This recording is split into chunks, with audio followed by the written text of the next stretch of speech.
Bonjour et bienvenue à Radio Venezuela. Aux dernières nouvelles, le président vénézuélien Nicolás Maduro se défend devant la CPI. 3 semaines avant les élections législatives au Venezuela, une plainte contre le président Nicolás Maduro a été déposée à la Cour pénale internationale par un groupe parmi lesquels se retrouvaient des victimes et des opposants politiques, dont Carlos Vecchio, qui sera son principal adversaire durant les prochaines élections. Il a été accusé d'avoir commis un crime contre l'humanité, englobant 30 homicides, quelques 400 cas de torture, 3700 cas d'emprisonnement que jugés illégaux, 800 blessés et 2000 jugements contre des manifestants pacifiques.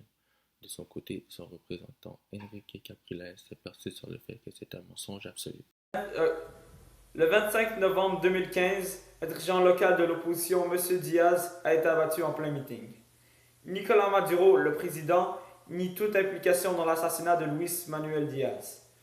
Le président du Venezuela a évoqué un simple règlement de compte entre bandits, mais l'opposition accuse les groupes armés liés au Parti socialiste unifié du Venezuela d'avoir mené l'attaque.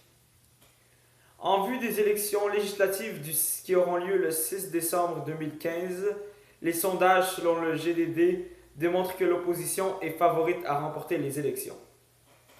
Une des principales raisons qui feront la défaite du parti de Maduro est le fait qu'il n'avait pas de solution alternative par rapport à la chute du prix du pétrole.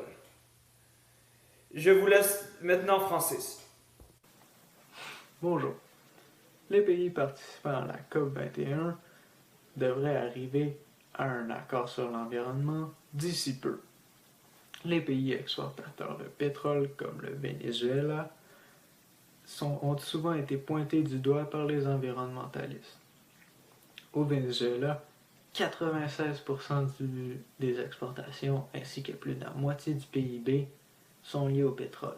Donc on est vraiment dépendant chez les Vénézuéliens de la ressource naturelle du pétrole. Comme l'a mentionné un article du Figaro, on assiste vraiment à un dilemme chez les Vénézuéliens.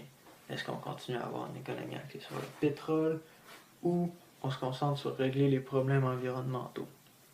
On peut en déduire que les Vénézuéliens vont continuer à avoir une économie axée sur le pétrole parce que jusqu'à maintenant, on n'a procédé à aucun engagement vis-à-vis l'environnement.